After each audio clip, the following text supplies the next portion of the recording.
Bonjour et bienvenue, chers bien-aimés de toute la francophonie. Vous êtes rassemblés, nous sommes contents d'être en connexion avec vous encore pour cette suite de l'enseignement sur comprendre la rédemption par le sang de Jésus. En parlant de cette thématique de comprendre la rédemption par le sang de Jésus, nous sommes en train de parler, de comprendre qui est Jésus, pourquoi il est venu.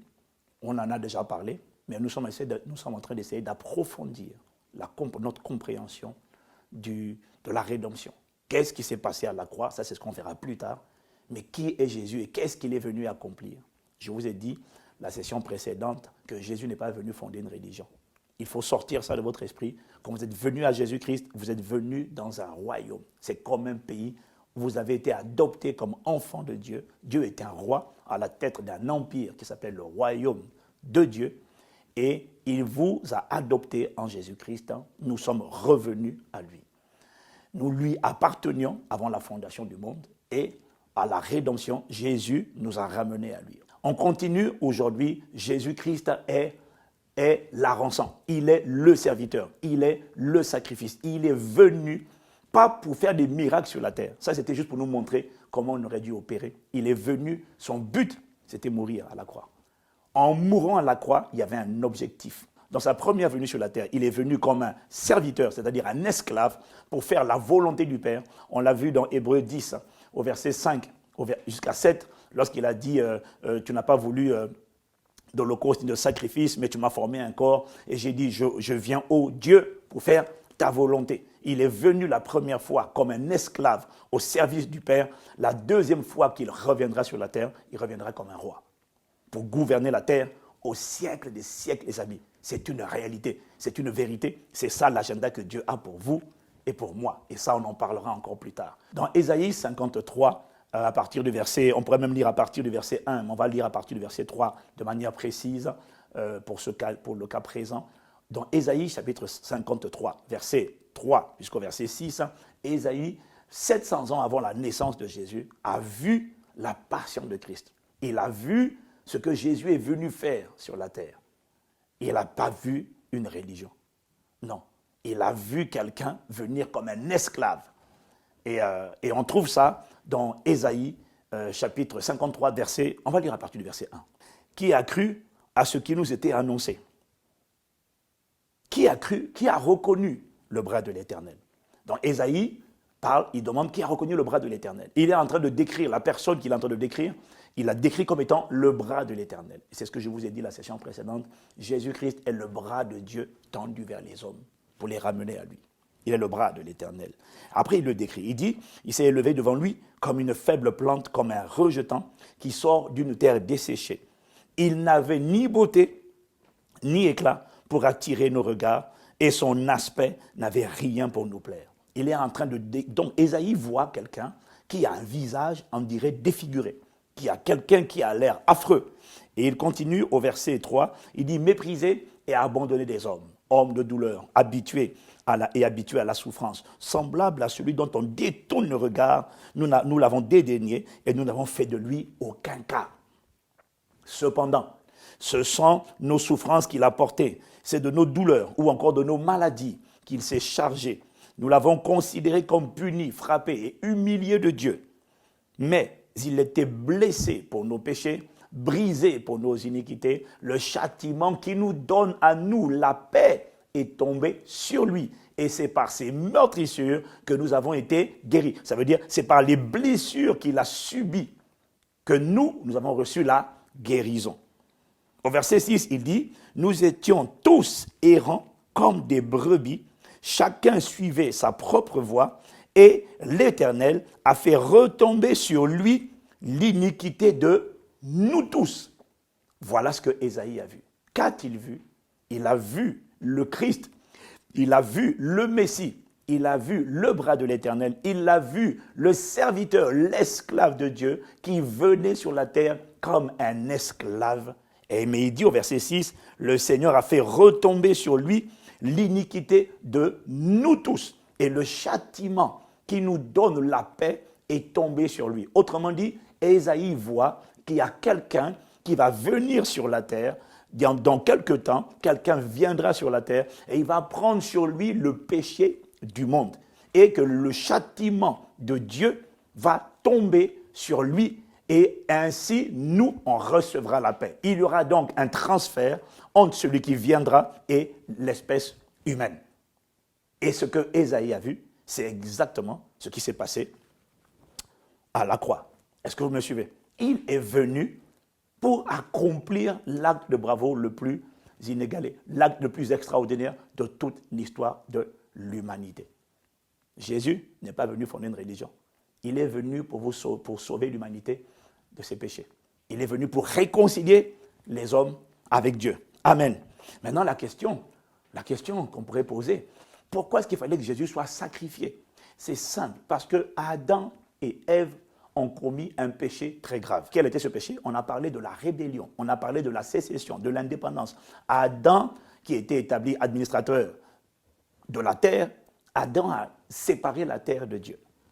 Par son péché, par sa rébellion, il a séparé la terre de Dieu. Et la Bible dit que le salaire de ce péché-là, c'est la mort.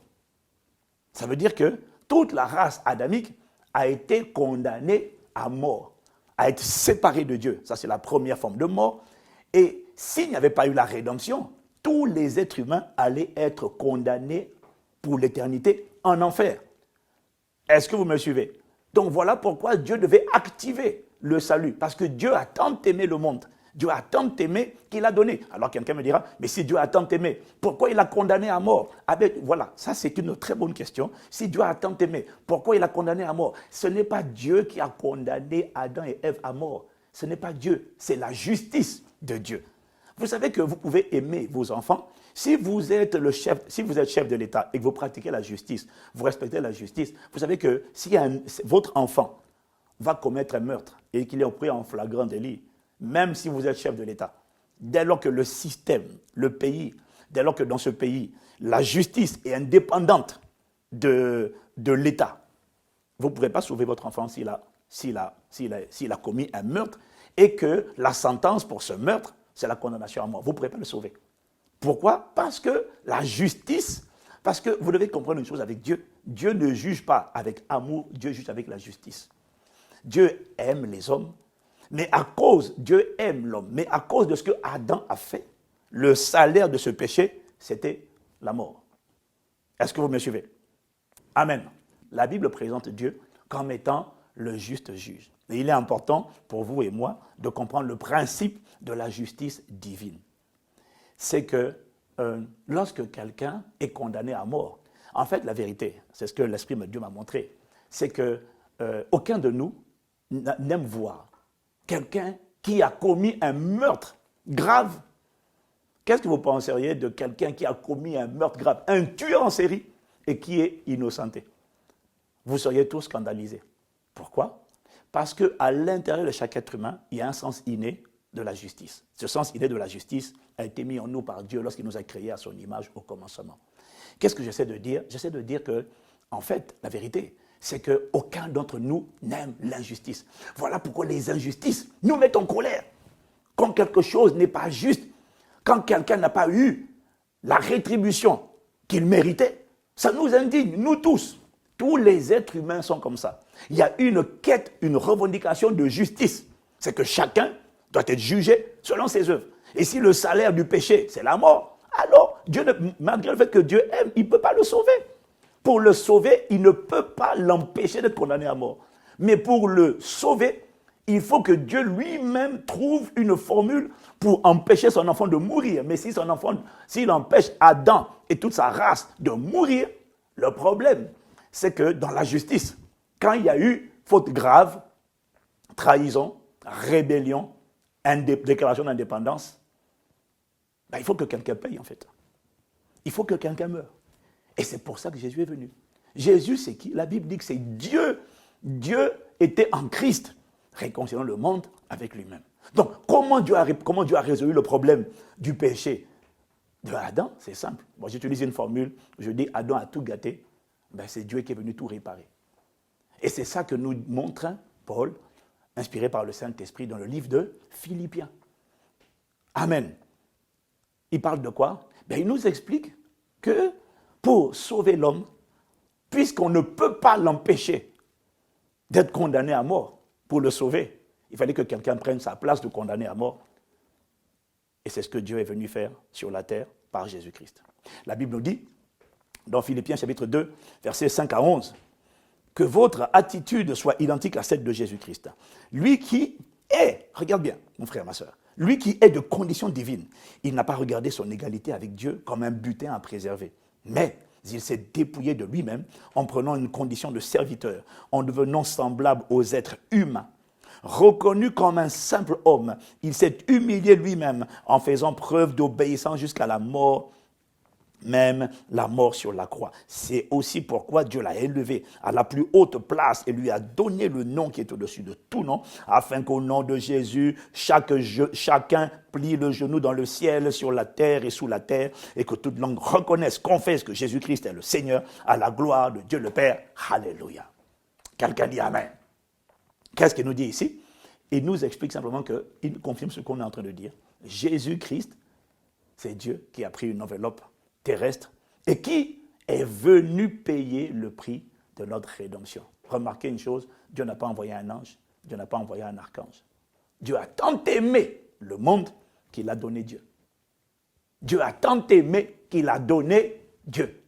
Le Père a dit au Fils, qui ira pour nous? Le Fils, qu'on appelle la parole, a dit Père, je vais y aller.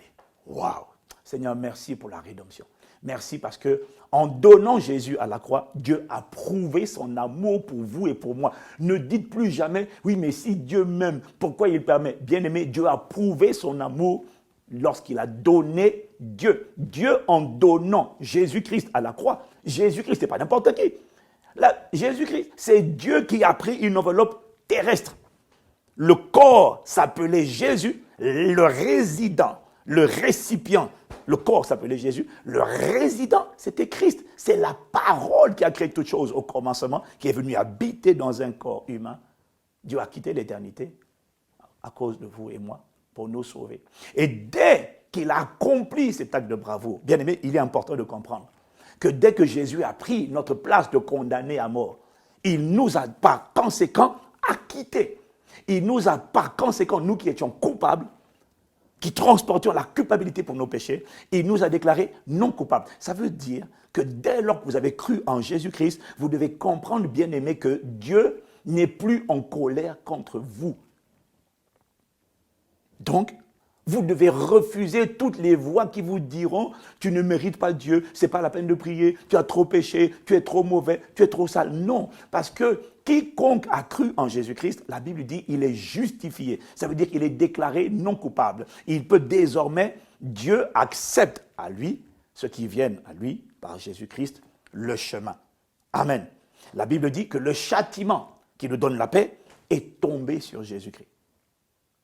Ça veut dire quoi? Ça veut dire que vous comprenez que dès que je viens, vous venez à Jésus-Christ, vous n'êtes plus approuvé, apprécié par Dieu à cause de vos bonnes actions.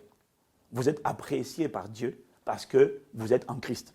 Et que Jésus-Christ est le seul sacrifice que Dieu a agréé. C'est important pour vous de comprendre, bien-aimés, même si je fais des bêtises demain, Dieu ne me juge pas à cause des bêtises que je fais. Parce qu'à cause de que je suis déjà en Christ et que Jésus a payé le prix requis pour ma rédemption, parce que Jésus a satisfait la justice de Dieu, le sacrifice qu'il a offert, son sang qu'il a offert, le Père a dit, ok, sacrifice accepté. Parce que le Père n'a accepté que Jésus-Christ. Le Père n'a pas accepté de religion. Le Père n'a pas accepté de religieux. Le Père, Dieu, n'a accepté que Dieu, le Fils. Voilà pourquoi quiconque vient à Dieu sans passer par Jésus-Christ, le Christ, n'est pas accepté de Dieu. La religion vous dit qu'il accepte, mais d'après les Écritures, Dieu ne l'accepte pas. Les bonnes œuvres ne vous rendent pas agréable à Dieu. Ce qui a rendu le cœur de Dieu content, c'est le sacrifice de Jésus-Christ. La Bible dit dans Ésaïe 64 au verset 5, je vous lis avec la version parole de vie, il dit « Nous sommes tous comme des gens impurs et nos meilleures actions sont aussi dégoûtantes qu'un linge taché de sang. Nos fautes nous rendent semblables à des feuilles mortes emportées par le vent. » Qu'est-il en train de dire? La version Louis II dit simplement que nous sommes tous impurs et notre justice est comme un vêtement souillé. Ça veut dire quoi? Ça veut dire qu'il n'y a rien de ce que vous puissiez faire qui va faire en sorte que vous allez impressionner Dieu. Dieu n'a été impressionné que par Dieu. Quel Dieu? Le Fils. Et qu'il n'y a que Jésus-Christ.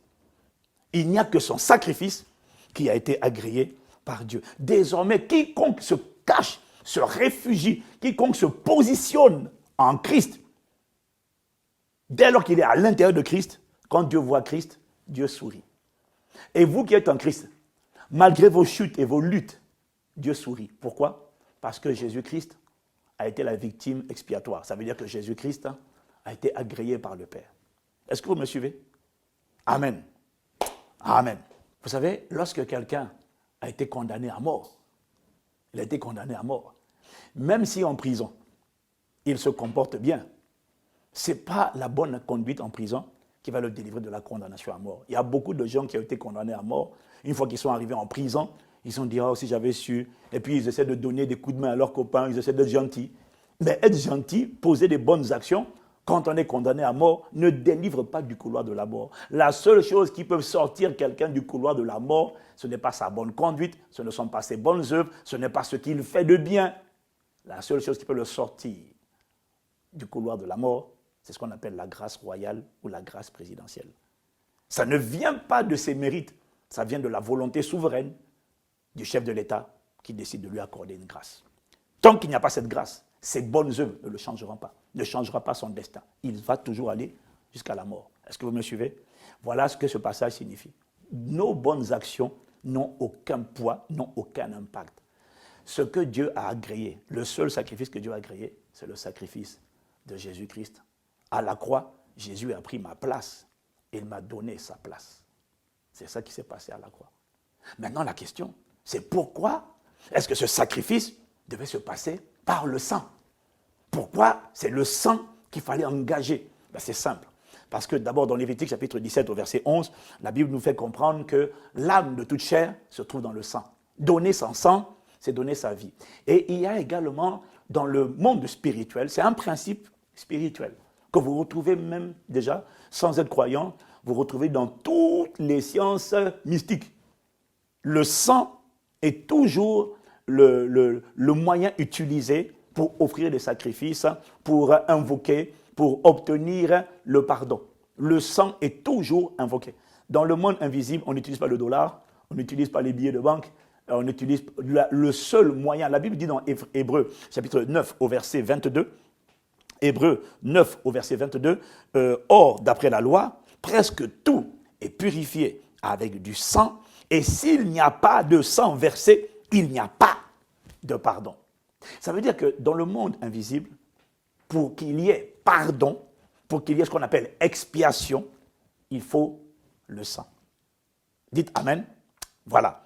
1 Pierre chapitre 1, versets 18 à 20, version seconde 21. Vous le savez, il dit, vous le savez en effet, ce n'est pas par des choses corruptibles comme l'argent ou l'or que vous avez été rachetés de la vaine manière de vivre, dépourvue de sens que vous avez transmise vos ancêtres, mais c'est par le sang précieux de Jésus-Christ, qui s'est sacrifié comme un agneau sans tache et sans défaut, prédestiné avant la fondation du monde. Waouh! Qu'est-ce qu'il est en train de dire ici? Il est en train de dire simplement que notre rédemption, notre rachat a eu lieu à cause ou à travers le sang de Jésus-Christ. Maintenant, qu'est-ce que ça a produit? Quelles sont les conséquences de la rédemption? Ce sang, une fois qu'il a été versé par Jésus-Christ à la croix, la Bible dit que ce sang bien-aimé est extraordinaire. Le sang de Jésus est le seul sang qui a été agréé par la cour céleste de justice. C'est le seul sang qui a été agréé par Dieu. Et la Bible nous dit dans Colossiens chapitre 1, au verset 20, la Bible dit, en parlant de Dieu, que Dieu a voulu par lui, en parlant de Jésus, il a voulu par Christ réconcilier tout avec lui-même, tant ce qui est sur la terre que ce qui est dans les cieux, en faisant la paix par lui, à savoir par Jésus, par le sang de sa croix. Ça veut dire que dès que Jésus-Christ a versé son sang, mais ce n'était pas un sang humain, les amis, c'était le sang divin. Parce que Dieu était en Christ, Jésus n'est pas né d'un homme. Il est né, on l'appelle la postérité de la femme. Il est né du Saint-Esprit et il est venu à travers une femme. Mais son père, ce n'était pas Joseph. Parce que pour accomplir la rédemption, il fallait que ce soit un sang pur, sans défaut, sans tache. Or, ma Bible dit que tous ont péché. Romains chapitre 3, verset 23, dit que tous ont péché et ont raté la gloire de Dieu. Donc, si Jésus était né de Joseph, il ne pouvait pas accomplir la rédemption de toute l'espèce humaine. Il fallait que ce soit quelqu'un qui vienne sur la terre, mais qui n'a rien de humain dans son sang. Amen. Donc, le sang de Jésus, étant un sang pur, sans tache, ni ride, un sang irréprochable, le sang de Jésus, c'est le sang de Dieu dans un corps humain. Voilà pourquoi, lorsque ce sang a été versé, c'est le seul sang qui a satisfait, on l'a dit, à la justice de Dieu. Donc, c'est quoi les conséquences de la rédemption par le sang de Jésus? C'est que, premièrement, le ciel, la cour céleste de justice, a accepté que ce sang, et a décrit que ce sang peut faire l'expiation. Et désormais, la Bible nous dit, c'est ce qu'on vient de lire dans Colossiens 1, verset 20, qu'il a tout réconcilié avec lui-même. Ça veut dire que la sécession, le fait d'avoir séparé la terre, d'avoir mis la terre dans une position de révolte, de rébellion contre l'administration centrale qui est dans les cieux, ça veut dire que la rébellion de la terre contre le ciel a été apaisée par le sang de Jésus. Et que par son sang versé, Jésus a réconcilié et le ciel avec la terre, et il a réconcilié les êtres humains avec Dieu. Aucune religion n'a fait ça. Et le même sang de Jésus, dès lors qu'il a été versé pour l'humanité, c'est par ce sang également que le diable a été désarmé, que le diable a été vaincu, que le diable a été dépouillé, que le diable a été dépouillé à la croix de Golgotha. Amen.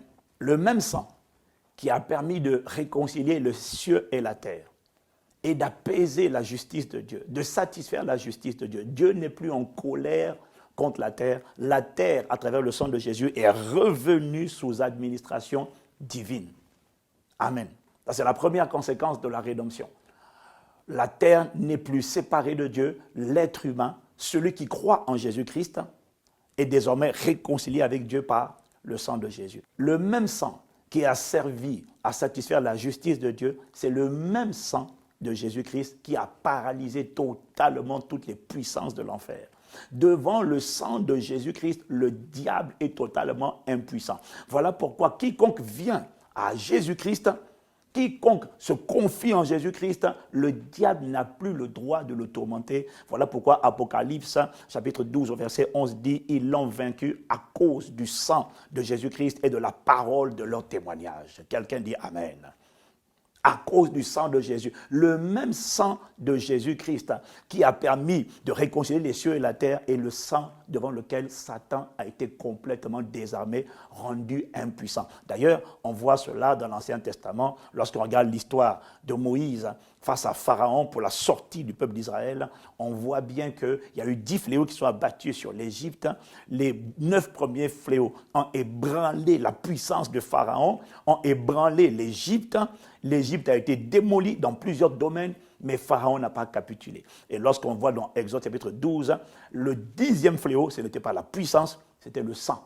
Lorsque l'exterminateur est passé sur l'Égypte, ceux qui avaient le sang sur les murs, les linteaux de leur maison, eux, ils ont été préservés. Toutes les autres maisons, les premiers-nés ont été décimés. Donc, on voit que déjà dans l'Ancien Testament, le sang a été l'arme de la capitulation de Pharaon qui était une représentation de Satan. De la même manière, depuis l'œuvre de la croix, lorsque Jésus a versé son sang, par son sang-là, Satan a été complètement terrassé. La Bible dit qu'il a été désarmé dans Colossiens chapitre 2, versets 14 à 15. Ma Bible dit, avec la version second, il a dépouillé. Non, d'abord, il a effacé l'acte dont les ordonnances nous condamnaient, qui subsistaient contre nous. Il a détruit en le clouant à la croix. Ensuite, il dit qu'il a dépouillé, ou encore il a désarmé les dominations, les autorités. Il les a publiquement données en spectacle, en triomphant d'elles par la croix. Ça veut dire qu'à la croix, il y a eu un croche-patte. Jésus a terrassé le diable à la croix. Et quiconque croit en Jésus, le diable n'a plus le droit de le molester. Mais attention, le diable n'a plus le droit légal, je dis bien légal, de tourmenter celui qui vient à Jésus-Christ. Le diable, écoutez-moi, la religion ne vous préservera jamais du diable. Voilà pourquoi les gens qui pratiquent la religion sont les mêmes gens qui vont rencontrer les marabouts, les féticheurs, les personnes qui pratiquent les sciences occultes pour chercher la protection contre les esprits mauvais. Mais quiconque vient à Jésus n'a plus besoin de chercher aucune protection parce que le sang de Jésus-Christ est sa protection. Le sang de Jésus-Christ parlera en sa faveur et le sang de Jésus-Christ est un bouclier pour lui. Quelqu'un me dit Amen. Alors, la question que je vais bientôt atterrir, la question, c'est pourquoi devant le sang de Jésus, l'enfer, les puissances de l'enfer est paralysée. Vous devez comprendre, bien-aimés, ce n'est pas devant la puissance, c'est d'abord devant le sang de Jésus. De la même manière que Pharaon a été vaincu par le sang, de la même manière, le diable a capitulé, sa défaite a été actée lorsque le sang de mon grand frère a coulé à la croix. Mais pourquoi le sang de Jésus-Christ a rendu le diable impuissant? Voilà pourquoi celui qui n'est pas en Christ n'a aucun pouvoir sur Satan. Il n'a aucun pouvoir. Mais celui qui est en Christ, celui qui a été caché, positionné, placé en Christ, son cas est différent. Pourquoi? Parce que ce qui donne à Satan le pouvoir de nuire, d'égorger, de détruire les êtres humains, c'est quoi? C'est le péché. La Bible dit, dans Romains 6, verset 23, que le salaire du péché, c'est la mort. Mais le don gratuit de Dieu, c'est la vie éternelle par Jésus-Christ. Mais regardez bien, le salaire du péché, c'est la mort. Ça veut dire quoi? Ça veut dire que lorsque le péché, pas les péchés, hein, le péché, la nature du péché, quand le péché est entré en l'homme, selon Romains 5, verset 12, en fait, je vous montre la scène qu'il m'a montrée, c'est comme quand le péché est rentré en l'homme. C'est comme si le péché a collé l'homme d'un vêtement souillé. C'est ça le péché.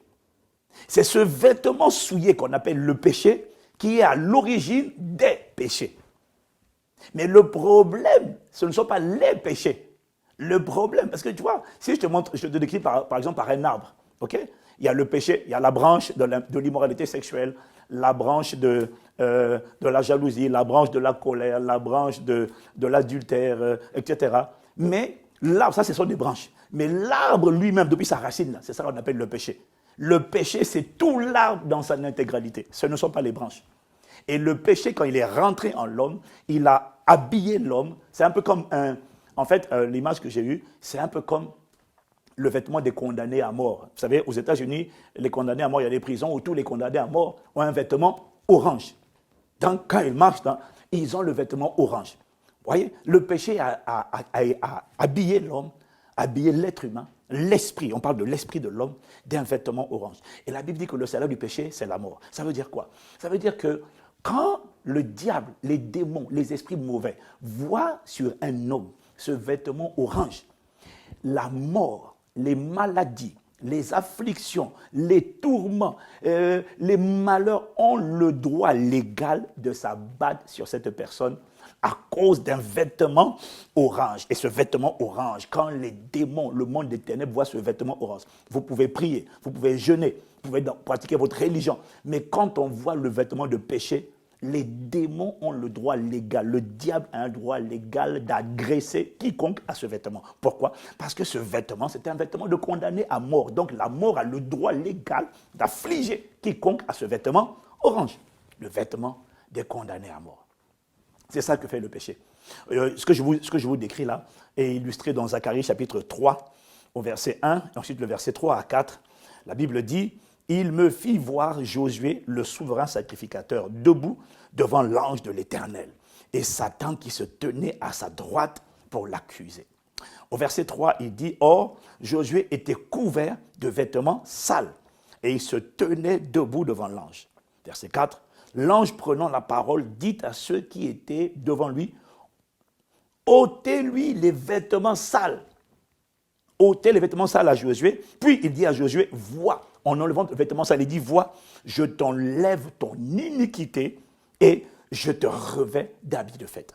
Ce texte révèle que l'iniquité, le péché, nous habille d'un vêtement sale. Et ce vêtement sale attire les démons, attire les ténèbres, exactement comme les excréments attirent les mouches. Donc, le pouvoir du diable provient du péché. Le péché. Oh, qu'est-ce que Jésus-Christ est allé faire à la croix? Jésus est allé à la croix. Il est l'agneau de Dieu qui ôte le péché. Et il a été fait péché à la croix pour nous. La Bible dit, afin que nous devenions en lui justice de Dieu. Ça veut dire que nous soyons innocentés. Nous étions coupables. Ce n'est pas notre bonne conduite qui nous a sauvés. Non, ce n'est pas notre bonne conduite. Ce ne sont pas nos bonnes œuvres. Ce n'est pas ma morale. Moi, je suis quelqu'un de bien. Je ne fais pas du mal aux gens. Non, ça ne sauve pas. Ce qui m'a sauvé, ce qui vous a sauvé, ce n'est pas vos bonnes œuvres, ce ne sont pas vos bonnes actions. C'est le fait que Jésus-Christ est mort à votre place. Et il nous a donné sa place de roi. C'est ce qu'il a fait, qui a fait en sorte que la colère de Dieu ne nous atteigne pas. Ceux qui se confient, ceux qui croient et qui restent en Jésus-Christ, automatiquement sont déclarés non coupables. Pourquoi? Parce que Jésus a été déclaré coupable à leur place. C'est ça qu'on appelle la rédemption. Amen. Amen. Donc, qu'est-ce que Jésus a fait? Il est l'agneau de Dieu qui ôte le péché du monde. Donc, qu'est-ce que Jésus est venu faire? Il est rentré dans la prison où vous étiez, vous, condamné à mort. Il a enlevé le vêtement orange de condamné à mort. Il a pris le vêtement orange qui était sur moi. Et la mort, les œuvres du diable se sont abattues sur lui à la croix. Et ça, je vous expliquerai plus tard ce qui s'est passé. Satan s'est rué sur lui. Son sang a été versé 7 fois. Amen. Et dans chaque domaine où son sang a été versé, il a souffert ce que j'aurais dû souffrir. Ce que l'homme était en train de souffrir, il a pris la place. C'est comme si Jésus vient, il prend le vêtement orange de condamné à mort que j'avais. Lui, il a un vêtement blanc, c'est le vêtement de la sainteté, de la pureté. Et il a enlevé le vêtement orange, il l'a pris sur lui. Et vous et moi, il nous a donné son vêtement blanc. De la sainteté, de la justice, le vêtement non coupable. Dès lors que je n'ai plus le vêtement orange de condamné à mort, parce que Jésus a ôté le péché et il est devenu péché pour moi, le diable, le royaume des ténèbres, l'enfer, n'a plus le droit de me poursuivre, de me harceler, de me molester. Ça veut dire que les tourments, les afflictions, les démons et leurs œuvres n'ont plus le droit légal de me tourmenter. Pourquoi? Parce que Jésus s'est fait pécher à ma place. Donc, désormais, tout assaut, tout tourment, tout harcèlement de l'enfer, du diable et de ses œuvres, contre quelqu'un qui est un enfant de Dieu, qui a cru en Jésus, qui est donc réfugié, positionné par Dieu le Père en Jésus-Christ, tout harcèlement de l'enfer contre sa vie est illégal. Pourquoi? Parce que la mort, vous voyez, si je ne comprends pas ça, je ne vais pas savoir comment faire ce que la Bible dit, résister au diable. Vous ne pouvez pas résister au diable si vous n'avez pas la connaissance. Vous comprenez? Qu'est-ce qui me permet de dire à une maladie, tu ne viens pas chez moi? Qu'est-ce qui me permet de dire aux voix qui parlent, qui disent ton père est mort de cancer, toi aussi tu vas mourir de cancer? Tout le monde est échoué dans ta famille, toi aussi tu vas échouer. Qu'est-ce qui vous permet de dire, ah non, moi je n'échouerai pas? C'est la compréhension de la rédemption. Ce qui me permet de dire que moi, mon cas est différent, c'est simplement le fait que Jésus-Christ s'est fait pécher pour moi. Il m'a enlevé le vêtement de condamné à mort, il a pris ma place, il m'a donné le vêtement. Donc je peux dire à la mort, mais tu n'as plus le droit, parce que je n'ai plus le vêtement. Le salaire du péché, c'est la mort, mais moi je ne suis plus un pécheur. Je suis désormais, je peux pécher, mais je ne suis plus pécheur. Je suis désormais innocent, justifié par le sang de Jésus-Christ. Ce que je suis en train de vous dire, c'est la fondation, cette vérité est la fondation sur laquelle vous devez établir votre vie chrétienne. C'est la fondation sur laquelle vous pouvez vous tenir pour ordonner à Satan de libérer tous les domaines de votre vie, vos enfants, votre vie, votre destinée. Il a l'obligation de céder à cause du sang de Jésus. Parce que le sang de Jésus a été versé pour que le pouvoir du péché sur votre vie soit brisé. Et si le péché est brisé, alors la Bible dit dans Romains chapitre 8, au verset 1 à 2, il n'y a désormais plus de condamnation pour ceux qui sont en Jésus-Christ. Attention. Et qui marchent non selon la chair, mais selon l'esprit. Cette nuance est très importante. En effet, la loi de l'esprit de vie en Jésus-Christ m'a affranchi de la loi du péché et de la mort. Donc, ça veut dire que quelqu'un qui est positionné en Christ, la condamnation n'a plus le droit de l'atteindre. Voilà pourquoi si Satan vous oppresse, vous vous tenez sur les mérites du sang de Jésus et vous lui dites, à la voix, vous dites à l'esprit qui vous combat, je suis innocenté, je suis non coupable, tu n'as pas le droit, dégage. Et s'il résiste, maintenant, vous engagez la puissance de résurrection de Jésus-Christ. Vous appelez le feu contre toute force des ténèbres, contre toute maladie, toute infirmité, toute forme de tourment, d'affliction qui combat votre vie. Vous avez le droit de vous tenir sur les mérites du sang de Jésus, sur l'œuvre de la rédemption pour dire dégage. Je ne suis plus ta victime. Jésus a payé le prix à ma place. C'est ça, comprendre la rédemption par le sang de Jésus. Quand vous comprenez ça, on n'a pas fini, hein?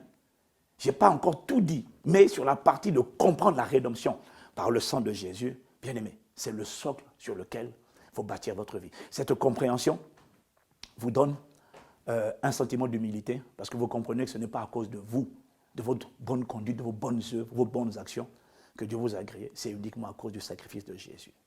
Vous dites merci au Père pour avoir donné Jésus. Vous dites merci et vous rendez gloire à Jésus de ce qui s'est sacrifié pour vous. Et ça vous permet également de vous tenir sur l'œuvre achevée de la croix pour dire, Satan, et la mort, et ses effets, et les esprits méchants qui accablent votre vie, qui accablent votre âme, c'est sur ce fondement, même sans aller plus loin, vous vous tenez dessus, vous dites non, je suis non coupable. Il n'y a plus de condamnation pour ceux qui sont en Jésus-Christ. Bon, après, il dit qu'il marche non selon la chair, mais selon l'esprit. Ça veut dire qu'il n'y a plus de condamnation pour ceux qui sont en Christ. Mais quand on a reçu Jésus, il ne faut pas continuer à vivre la vie de débauche, la vie de péché. En ce qui concerne Dieu, quand vous êtes en Christ, Dieu est apaisé. Dieu n'est plus en colère contre vous. Donc vous devez rejeter la culpabilité. Elle ne vient pas de Dieu. Par contre, si vous continuez de pécher, Dieu n'est plus en colère contre vous, mais vous donnez à Satan le pouvoir de continuer de vous molester. Car le salaire du péché, c'est la mort. Mais le don gratuit de Dieu, c'est la vie éternelle.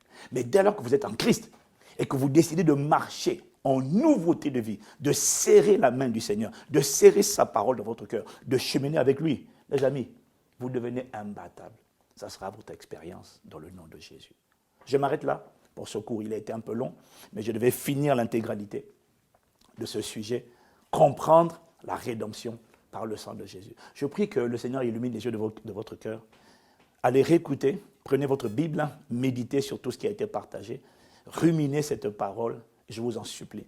La compréhension de la rédemption produit en vous une assurance et une assurance dans la foi et une détermination à ne plus vous laisser malmener par le royaume des ténèbres. C'est le fondement de la vie chrétienne. Ça fait partie des fondements indispensables. Que ce fondement, je prie, soit assis en vous et on vous retrouve pour les prochains cours par la grâce de Dieu. Au nom de Jésus. D'ici là, que Dieu vous bénisse. Peace.